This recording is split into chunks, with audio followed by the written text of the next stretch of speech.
ಓಂ ಗುರುಭ್ಯೋ ನಮಃ.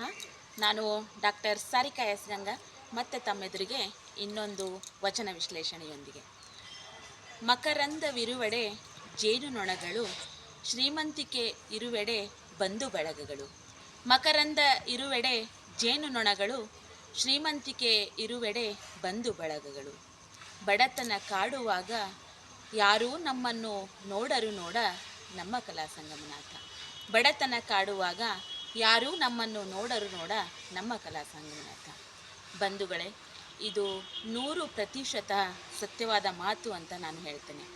ಯಾಕಂತಂದರೆ, ಹೇಗೆ ಜೇನುನೊಣಗಳು ಯಾವ ಹೂವಿನಲ್ಲಿ ಮಕರಂದ ಸಿಗುತ್ತೋ, ಎಲ್ಲಿ ಮಕರಂದ ಹೀರಕ್ಕಾಗುತ್ತೋ ಅಲ್ಲಿ ಮಾತ್ರ ಅವು ಹೋಗ್ತವೋ, ಹಾಗೆಯೇ ಈ ನಮ್ಮ ಸುತ್ತಲಿರುವಂತಹ ಜನಗಳಾಗಿರ್ಬೋದು, ನಮ್ಮ ಸುತ್ತಲಾಗಿರುವಂತಹ ಬಂಧು ಬಳಗಗಳಾಗಿರ್ಬೋದು, ನಮ್ಮ ಸುತ್ತಲಿರುವಂತಹ ನಮ್ಮ ಗೆಳೆಯ ವರ್ಗದವರಾಗಿರ್ಬೋದು, ಸ್ನೇಹಿತ ವರ್ಗದವರಾಗಿರ್ಬೋದು, ಅವರು ಕೂಡ ಅದೇ ಥರನೇ ವರ್ತನೆ ಮಾಡ್ತಾರೆ.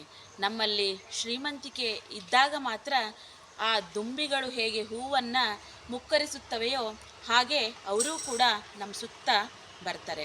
ಯಾವಾಗ ನಮ್ಮಲ್ಲಿ ಹಣ ಇಲ್ಲ, ನಮಗೆ ಬಡತನ ಕಾಡ್ತಾ ಇದೆ ಅಂತ ಗೊತ್ತಾಯಿತೋ ಯಾರೂ ನಮ್ಮ ಹತ್ರ ಸುಳಿಯೋದಿಲ್ಲ.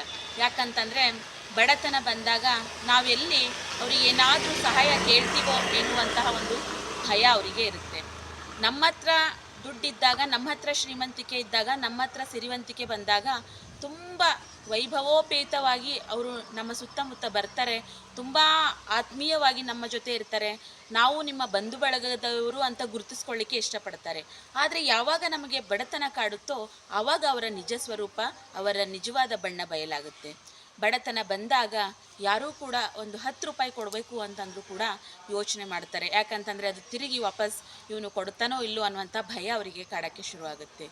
ಹಾಗಾಗಿ ಈ ಒಂದು ಪ್ರಪಂಚ ಹೇಗೆ ಬಂಧುಗಳೇ ಅಂತಂದರೆ, ಈ ಎಲ್ಲ ಇರುವಾಗ ಮಾತ್ರ ನನ್ನದು, ನಮ್ಮವರು ಅನ್ನುವಂಥ ಭಾವನೆ, ಏನೂ ಇಲ್ಲದಿದ್ದಾಗ ಅವ್ರು ಯಾರೋ ನಮಗೆ ಪರಿಚಯನೇ ಇಲ್ಲವೇನೋ ಎನ್ನುವಂತಹ ಭಾವನೆ ಇರುತ್ತೆ. ಸೊ ಈ ರೀತಿಯ ವರ್ತನೆ ನಿಜಕ್ಕೂ ಸಲ್ಲದು.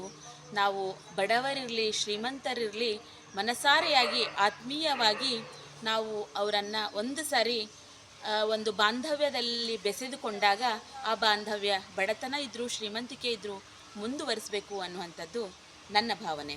ಧನ್ಯವಾದಗಳು.